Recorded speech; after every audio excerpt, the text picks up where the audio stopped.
कल्याण डोंबिवली महानगरपालिकेअंतर्गत गट क आणि गट ड संवर्गातील 490 पदांसाठीची भरतीची जाहिरात ही जाहीर करण्यात आली आहे।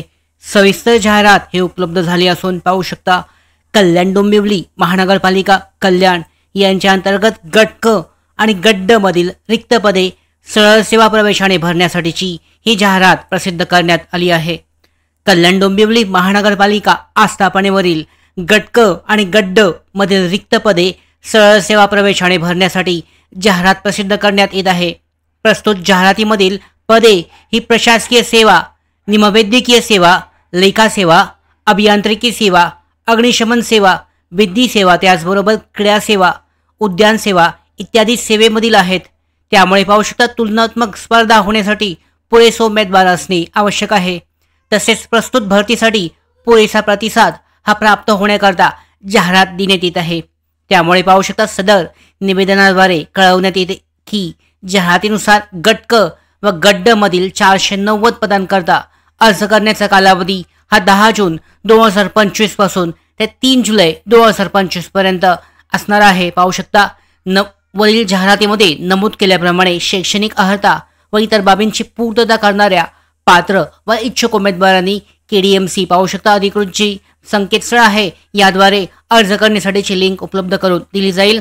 यामध्ये 3 जुलै 2025 11:55 वाजेपर्यंत ऑनलाईन पद्धतीने अर्ज करायचे आहेत। उपरोक्त जाहिरातीच्या अनुषंगाने रिक्त पदांचा तपशील हा जाहीर करण्यात आलेला आहे। पाहू शकता या पद्धतीने प्रत्येक पदाचं नाव आहे संवर्ग गट क संवर्ग, निमवैद्यकीय सेवा गट क संवर्गासाठीच्या फिजिओथेरपिस्टसाठीच्या एकूण पाहू शकता भरायची एकूण पदे ही 2 इतकी आहेत। 7व्या वेतन आयोगानुसार हे वेतन श्रेणी असणार आहे। यामध्ये औषध निर्माता S14 वेतन श्रेणी आहे 38,600 1,22,800 एकूण 14 पदे यासाठी असतील। कुष्ठरोग तज्ञ तंत्रज्ञ या पदासाठीची 2 जागा आहेत। स्टाफ नर्ससाठीच्या एकूण 78 यासाठीच्या जागा आहेत। क्षकिरण तंत्रज्ञ या पदासाठीच्या 6। त्यानंतर पाहू शकता physio health visitor and leprosy technician साठीच्या S8 वेतन श्रेणी आहे एकूण 1 जागा। त्यानंतर निमवैद्यकीय सेवा गट क संवर्ग मानस उपचार समुपदेशक यामध्ये S8 वेतन श्रेणी 2 जागा टोटल असतील। प्रयोगशाळा तंत्रज्ञ 1 जागा यासाठीची। लेखापाल वरिष्ठ लेखापरीक्षक साठीच्या एकूण 6 जागा। कनिष्ठ अभियंता स्थापत्यासाठीच्या 58 जागा यामध्ये असणार आहेत। त्यानंतर पाहू शकता कनिष्ठ अभियंता विद्युत एकूण 12 जागा आहेत। कनिष्ठ अभियंता यांत्रिकी एकूण 8 जागा असतील। चालक, यंत्रचालक, ड्रायव्हर कम ऑपरेटर यासाठीच्या एकूण 12 जागा। सगळ्यात जास्त पाहू शकता गट क अग्निशमन सेवा यासाठीच्या फायरमन अग्निशामकसाठीच्या वेतन श्रेणी S6 19,900 63,200 टोटल 138 जागा यासाठी असणार आहेत। पुढे पाहू शकता कनिष्ठ विस्तार अधिकारी विधी अधिकारी पाहू शकता गट क विधी सेवामध्ये कनिष्ठ विधी अधिकारी S14 वेतन श्रेणी 38,600 1,22,800 टोटल 2 जागा असतील। क्रीडा पर्यवेक्षक साठीच्या 1 जागा। उद्यान अधीक्षक साठीच्या 2 आहेत। उद्यान निरीक्षक साठीच्या 11, लिपिक टंकलेखक साठीच्या 116 जागा असणार आहेत। यानंतर पुढे पाहू शकता लेखा सेवा गट क संवर्ग यासाठीच्या लेखालेपिक साठीच्या S6 19,900 63,200 एकूण 16 जागा असतील। निमवैद्यकीय सेवा गट ड संवर्ग आया फिमेल अटेंडंट साठीच्या S1 वेतन श्रेणी 15 47,600 पर्यंत एकूण 2 जागा। अशा ह्या 490 जागा आहेत। पाहू शकता अर्ज प्रक्रिया तुमच्या समोर स्क्रीनवर आहे। 10 जून 2025 पासून अर्ज प्रक्रिया सुरू होत आहे। अद्याप अधिकृत संकेतस्थळावर ही लिंक जारी करण्यात आली नाहीये। लवकरच लिंक जारी केली जाईल। TCS मार्फत बहुतांश वेळा परीक्षा घेतली जाते। या परीक्षा ज्या आहेत महानगरपालिकेच्या TCS मार्फत राबवण्यात येतात। तर यामध्ये लवकरच लिंक जी आहे हे जारी केली जाईल आणि त्याद्वारे ऑनलाईन अर्ज जो आहे या भरती प्रक्रियेसाठीचा केला जाऊ शकतो। याची लिंक उपलब्ध झाल्यानंतर टेलिग्राम चॅनलवर जाहीर केली जाईल। त्याद्वारे तुम्ही अर्ज करू शकता। इथे जी लिंक आहे ती उपलब्ध होणार आहे सेवा भरतीसाठीची। इथे पाहू शकता कल्याण डोंबिवली महानगरपालिकेसाठीच्या भरती प्रक्रियेसाठीची जी सगळी माहिती आहे ती उपलब्ध झालेली आहे। लिंक सुद्धा लवकरच उपलब्ध होईल। 10 जून ते 3 जुलै 2025 पर्यंत अर्ज करण्यासाठीची जी प्रोसेस आहे ही दाखवण्यात आलेली आहे। यानंतर परीक्षेचं प्रवेशपत्र हे परीक्षेच्या 7 दिवस अगोदर उपलब्ध करून दिलं जाईल. तुम्हाला काही तांत्रिक समस्या असतील तर त्यासाठी संपर्क क्रमांकसुद्धा देण्यात आला आहे. मेल आय डीसुद्धा आहे. यावर तुम्ही संपर्क करू शकता. कागदपत्रांबद्दल काही अडचणी असतील तर त्यासाठी संपर्क केला जाऊ शकतो. आता यापुढे पाहू शकता प्रत्येक पदानुसार जे समांतर आणि शैक्षणिक आरक्षण आहे, जात प्रवर्ग, प्रवर्गनिहाय एकूण किती जागा रिक्त आहेत प्रत्येक पदासाठीच्या याची माहिती तुम्ही चेक करू शकता. तर तुम्ही अर्ज करताय, कोणत्या पदासाठी अर्ज करताय, तर पदासाठी अर्ज करताना एकूण ज्या जागा आहेत त्या किती जागा टोटल रिक्त जागा आहेत याची माहिती या ठिकाणी चेक करून त्या पद्धतीने त्या प्रवर्गनिहाय तुम्ही अर्ज करू शकता. आता इथे पाहिलं तर फक्त 2च जागा आहेत. यामध्ये खुल्यासाठी एक आहे, पाहू शकता खुल्यासाठी एक जागा दिली पदसंख्या, आणि सर्वसाधारण समांतर आरक्षणाशी निहाय म्हणजे शिवाय एक जागा आहे. म्हणजे अशा 2 जागा खुल्या प्रवर्गासाठी आहेत.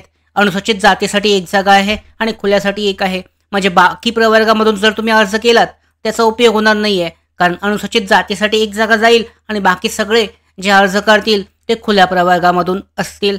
यामध्ये अर्हता पाहू शकता मान्यताप्राप्त विद्यापीठाची. यामध्ये MPTH फिजिओथेरपी आणि रिहॅबिलिटेशन. तथापि पदवीधारक उमेदवार उपलब्ध न झाल्यास सदर पदवीधारक उमेदवाराचा विचार करण्यात येईल आणि संबंधित विषयातील कामाचा 2 वर्षाचा अनुभव आवश्यक आहे. ही शैक्षणिक पात्रता झाली. दुसरं पद आहे औषध निर्माता. यासाठीचे एकूण 14 जागा आहेत. प्रवर्गनिहाय ती माहिती चेक केली जाऊ शकते. इथे एकूण 14 जागा कशा पद्धतीने विभागल्या गेलेल्या आहेत पाहू शकता. हँडिकॅपसाठी DHH साठी एक जागा आहे. हेअरिंग हँडिकॅपसाठीची एक जागा. शैक्षणिक पात्रता असंख्य पदावर सेवा वर्ग करण्यात आलेली औषध निर्माता 3 पदे आहेत. अनुसूचित जाती 3 भरण्याकरता एकूण रिक्त पदांमध्ये समाविष्ट आहेत. यामध्ये वेतन श्रेणी S14 असेल. अर्हता आहे मान्यताप्राप्त विद्यापीठाची फी B.Pharm आवश्यक आहे पदवी. त्याचबरोबर महाराष्ट्र फार्मसी काउन्सिलचे नोंदणी प्रमाणपत्र, महाराष्ट्र फार्मसी ॲक्ट 1948 नुसार वैध नोंदणी प्रमाणपत्र आवश्यक आहे. संबंधित विषयातील कामाचा 2 वर्षाचा अनुभव आवश्यक असणार आहे. तिसरा पद आहे कुष्ठरोग तंत्रज्ञ. या पदासाठीच्या 2 जागा चेक केल्या जाऊ शकतात. शैक्षणिक पात्रता HSC महाराष्ट्र माध्यमिक उच्च माध्यमिक शिक्षण मंडळाची शालांत प्रमाणपत्र परीक्षा 12वी आणि 2 वर्षाचा पॅरामेडिकल लेप्रेसी टेक्निशियन अभ्यासक्रम उत्तीर्ण असणं आवश्यक आहे. शासकीय, निमशासकीय, स्थानिक स्वराज्य संस्था, खाजगी रुग्णालयातील संबंधित कामाचा अनुभव असेल आवश्यक आहे पाहू शकता. व याच्यामध्ये 2 वर्षाचा अनुभव आवश्यक आहे. त्यानंतरनं स्टाफ नर्स एकूण 78 पदे सगळ्यात जास्त पदे आहेत. आरक्षणानुसारची माहिती चेक करून त्या पद्धतीने तुम्ही जो तुमचा प्रवर्ग आहे त्यानुसार तुमचा अर्ज केला जाऊ शकतो. वेतन श्रेणी यामध्ये चेक केली जाऊ शकते. S13 आहे. चांगल्या पद्धतीची वेतन श्रेणी आहे स्टाफ नर्ससाठीची. शैक्षणिक पात्रता मान्यताप्राप्त विद्यापीठाची BSc नर्सिंग या विषयाची पदवी किंवा महाराष्ट्र राज्य माध्यमिक व उच्च माध्यमिक शिक्षण मंडळाची उच्च माध्यमिक शालांत प्रमाणपत्र परीक्षा HSC उत्तीर्ण किंवा महाराष्ट्र नर्सिंग काउन्सिलची जनरल नर्सिंग व मिडवायफरी या विषयाची पदविका. त्याचबरोबर staff nurse, nurse midwife, ANM म्हणून शासकीय, निमशासकीय, स्थानिक स्वराज्य संस्था, खाजगी महाराष्ट्र नर्सिंग काउन्सिलची नोंदणीसुद्धा असणं अनिवार्य आहे. पुढचं पद आहे किरण तंत्रज्ञ. डायरेक्टली आपण शैक्षणिक पात्रता पाहूयात. तुम्ही पदांची माहिती प्रवर्गनिहाय तुमची ज्या पदासाठी अर्ज करायचं आहे ते चेक करून अर्ज करू शकता. किरण तंत्रज्ञासाठी पाहू शकता मान्यताप्राप्त विद्यापीठाची भौतिकशास्त्र विषयासह विज्ञान शाखेची पदवी, मान्यताप्राप्त संस्थेमधून विद्यापीठातून रेडिओग्राफी पदविका डिप्लोमा असणं आवश्यक आहे. त्यानंतर शासकीय, निमशासकीय संस्था ज्या आहेत या ठिकाणी किरण तंत्रज्ञ विषयक कामाचा 2 वर्षाचा अनुभव आवश्यक आहे. आता पाहू शकता प्रत्येक पदासाठीची ही शेवटची जी पात्रता देण्यात आली आहे ही जास्त कशा पद्धतीची म्हणू शकता, कारण अशा संस्थांमधून ज्यांना 2 वर्षाचा अनुभव असेल तेच उमेदवार फक्त यासाठी अर्ज करू शकतात. कदाचित यामध्ये पुढे बदल होऊ शकतो. जर जे उमेदवार आहेत अर्ज करणारे त्यांनी जर त्याबद्दलचं जर कंप्लेंट केली, निवेदन दिलं या संदर्भातलं, तर ती बदल होऊ शकतो. पण यामध्ये पाहू शकता मुंबई महानगरपालिकामध्ये सुद्धा अशा पद्धतीच्या अटी टाकण्यात आल्या होत्या, तर ह्या कदाचित रद्द होऊ शकतात. कारण तिसरी अट जी आहे पाहू शकता तो स्थानिक स्वराज्य संस्था असतील, शासकीय, निमशासकीय या ठिकाणी कामाचा अनुभव 2 वर्षाचा आवश्यक आहे असं तिसरी अट टाकण्यात आली आहे. आता 6वं पद पाहू शकता हेल्थ व्हिजिटर आणि लेप्रेसी टेक्निशियनसाठी फक्त एकच पद आहे खुल्या प्रवर्गासाठीचं. शैक्षणिक पात्रता महाराष्ट्र राज्य माध्यमिक आणि उच्च माध्यमिक शिक्षण मंडळाची शालांत प्रमाणपत्र परीक्षा 10वी आणि मान्यताप्राप्त संस्थेचा कुष्ठरोग तंत्रज्ञ. पाहू शकता पाठ्यक्रम पूर्ण असणं आवश्यक आहे. पुढचं पद आहे 7वं, तुमच्या स्क्रीनवर समोर आहे मानसोपचार संपदेशक. एकूण 2 जागा या पदासाठीच्या असणार आहेत. शैक्षणिक पात्रता मान्यताप्राप्त विद्यापीठाची MA clinical psychology, MA counselling psychology आहे. शासकीय निमशासकीय संस्थांमधून कामाचा 2 वर्षाचा अनुभव सुद्धा यामध्ये आवश्यक आहे. प्रयोगशाळा तंत्रज्ञासाठी फक्त एकच पद आहे. यामध्ये सुद्धा हे पद जे आहे पाहू शकता यासाठीचं अनुसूचित जाती या प्रवर्गासाठीचं राखीव आहे. तर यामध्ये पाहू शकता वेतन श्रेणी S13.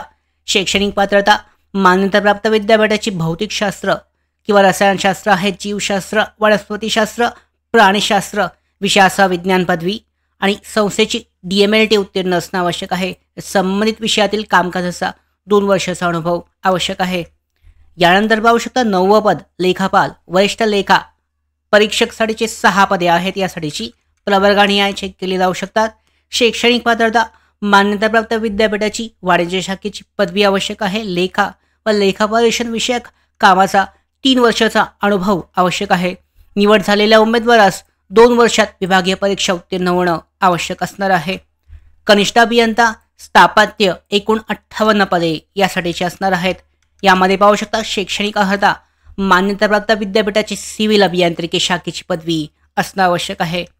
यानंतर कनिष्ठ अभियंता विद्युत एकूण 12 पदे.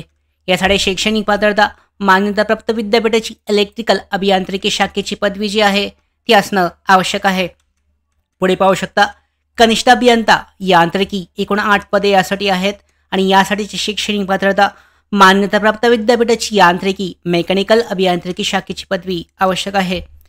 त्यानंतर पुढे पाहू शकता चालक यंत्रचालक ड्रायव्हर कम ऑपरेटर एकूण 12 पदे. शैक्षणिक अर्हता महाराष्ट्र राज्य माध्यमिक व उच्च माध्यमिक शिक्षण मंडळाची माध्यमिक शालांत प्रमाणपत्र परीक्षा SSC उत्तीर्ण, राष्ट्रीय राज्य अग्निशमन प्रशिक्षण केंद्र महाराष्ट्र शासन यांचा 6 महिने कालावधीचा अग्निशमन प्रशिक्षण पाठ्यक्रम पूर्ण असणं आवश्यक आहे.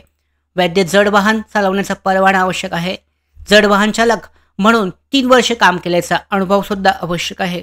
वयोमर्यादा 30 वर्षापेक्षा अधिक असू नये. शारीरिक पात्रता सुद्धा महत्त्वाची आहे. उंची 165 सेंटीमीटर, महिला उमेदवारांची उंची 157 सेंटीमीटर असणं आवश्यक आहे. छाती, वजन आणि दृष्टी या संदर्भातली माहिती सुद्धा चेक केली जाऊ शकते. अग्निशमन फायरमन सगळ्यात जास्त पदे असणार आहेत. कल्याण डोंबिवली महानगरपालिकेमध्ये 138 पदे यासाठी असतील. प्रवर्गनिहाय माहिती चेक केली जाऊ शकते. सगळ्या प्रवर्गासाठी ही चांगली संधी असणार आहे. पात्रता काय आहे पाहूयात. महाराष्ट्र राज्य माध्यमिक उच्च माध्यमिक पाहू शकता SSC म्हणजे 10वी पूर्ण असणं आवश्यक आहे. त्याचबरोबर राष्ट्रीय राज्य अग्निशमन परीक्षण केंद्र महाराष्ट्र शासन यांचा 6 महिने कालावधीचा अग्निशामक प्रशिक्षण पाठ्यक्रम पूर्ण असणं आवश्यक आहे. वयोमर्यादा 30 वर्षापेक्षा अधिक असू नये. शारीरिक पात्रता उंची 165, छाती 81 सेंटीमीटर, वजन 50 किलो. त्याचबरोबर दृष्टी चांगली असणं आवश्यक आहे. 15वं पद आहे कनिष्ठ विधी अधिकारी. यासाठी एकूण 2 जागा. पात्रता पाहू शकता विधी शाखेची पदवी असणं आवश्यक आहे. उच्च न्यायालय किंवा त्याच्या आधिपत्याखाली ज्या न्यायालय आहेत या ठिकाणी 3 वर्षाचा अनुभव असणं आवश्यक आहे. त्यानंतर क्रीडा पर्यवेक्षक यासाठी सुद्धा एकच जागा आहे. शैक्षणिक पात्रता विद्यापीठाची कोणत्याही शाखेची पदवी शासनमान्य BPEd पदवी उत्तीर्ण असणं आवश्यक आहे. स्पोर्ट्स ऑथॉरिटी ऑफ इंडिया कडील पदवी आवश्यक आहे. क्रीडा क्षेत्रातील संबंधित कामाचा 3 वर्षाचा अनुभव आवश्यक आहे. यानंतरचं पुढचं पद पाहू शकता उद्यान अधीक्षक. एकूण 2 जागा यासाठीच्या असतील. यामध्ये सुद्धा शैक्षणिक पात्रता मान्यताप्राप्त विद्यापीठाची BSc horticulture agriculture botany forestry पदवी, मान्यताप्राप्त विद्यापीठाची वनस्पतीशास्त्रातील पदवी. त्याचबरोबर शासकीय निमशासकीय स्थानिक स्वराज्य संस्थेतील संबंधित कामाचा 3 वर्षाचा अनुभव आवश्यक आहे. 18वं पद पाहू शकता उद्यान निरीक्षक. यासाठीच्या एकूण 11 जागा. शैक्षणिक पात्रता कृषी विद्यापीठाची BSc यामधील मान्यताप्राप्त विद्यापीठाची वनस्पतीशास्त्रातील पदवी आवश्यक आहे. 19वं पद आहे लिपिक टंकलेखक. यासाठीच्या एकूण 116 जागा आहेत. ज्या विस्तारलेल्या जागा आहेत प्रवर्गनिहाय समांतर आरक्षणनिहाय हे चेक केले जाऊ शकतात. आता यामध्ये शैक्षणिक पात्रता काय आहे, कोणत्याही शाखेची पदवी मराठी टंकलेखनाचे 30 शब्द प्रति मिनिट व इंग्रजी टंकलेखनाचे 40 शब्द प्रति मिनिट, वेग मर्यादेचे शासकीय वाणिज्य प्रमाणपत्र किंवा संगणक टंकलेखनाचे प्रमाणपत्र धारण केलेले असणे आवश्यक आहे. याबरोबर पाहू शकता लेखालिपिक या पदासाठीचे 16 पदे असतील. तर यामध्ये लेखालिपिकसाठीची पात्रता सेम आहे त्याच पद्धतीची. मराठी 30 शब्द प्रति मिनिट आणि इंग्रजी 40 शब्द प्रति मिनिट असणं आवश्यक आहे. आया फिमेल अटेंडंटसाठीच्या 2 जागा आहेत. यासाठीच्या जागा पाहू शकता अनुसूचित जातीसाठी राखीव असणार आहेत. महिला आणि सर्वसाधारणसाठीची ही जागा असणार आहे. पात्रता 10वी उत्तीर्ण असणं आवश्यक आहे. त्याचबरोबर अशा संस्थांमधून 50 बेड असलेल्या खाजगी रुग्णालयातील संबंधित कामाचा अनुभव आवश्यक असणार आहे. या पद्धतीने सगळ्या पदासाठीची शैक्षणिक पात्रता आपण पाहिले. परीक्षा शुल्क जे आहे 1000 रुपये खुल्या प्रवर्गासाठीचं, अनाथ व मागास प्रवर्गासाठी 900 रुपये. म्हणजे ही परीक्षा जी आहे TCS मार्फत घेण्यात येणार आहे, TCS मार्फत. आणि यासाठीची लिंक लवकरच अधिकृत संकेतस्थळावर जारी केली जाईल. डिटेलमध्ये सगळी माहिती उपलब्ध आहे जाहिरातीमध्ये आणि या जाहिरातीची टेलिग्राम चॅनलवर PDF उपलब्ध आहे, चेक केली जाऊ शकते. वयोमर्यादा 18 ते 38 वर्ष दरम्यान नॉर्मली जी आहे ती असणार आहे. 1 जुलै 2025 रोजीची वयोमर्यादा ग्राह्य धरली जाईल. डिटेलमध्ये संपूर्ण जाहिरात तुम्ही चेक करू शकता आणि त्या पद्धतीने तुमच्या प्रवर्गनिहाय तुमचा जो अर्ज आहे हा अर्ज केला जाऊ शकतो. आता प्रवर्गनिहाय रिक्त पदांच्या संख्येनुसार जी उमेदवारांची जी यादी आहे तयार केली जाईल. निवड यादी या संदर्भातली माहिती सुद्धा डिटेलमध्ये जाहिरातीमध्ये उपलब्ध करून देण्यात आली आहे आणि ही जाहिरात उपलब्ध आहे, चेक केली जाऊ शकते. या भरती प्रक्रियेसंदर्भातली महत्त्वाची माहिती म्हणजेच पुढचा सिलेबस संदर्भात सुद्धा माहिती उपलब्ध झालेली आहे. सिलेबस कसा आहे या संदर्भात सुद्धा आपण पुढच्या व्हिडिओ सेशनमध्ये जाणून घेणार आहोत. त्याचबरोबर पाहू शकता ही जी भरती प्रक्रिया आहे या भरती प्रक्रियेसाठी ऑनलाईन अर्ज करण्यासाठीची प्रक्रिया सुद्धा लवकरच सुरू होईल. आणि या सगळ्या महत्त्वाच्या अपडेट्स मिळवण्यासाठीच नोकर भरतीच्या YouTube चॅनलला सबस्क्राईब करा.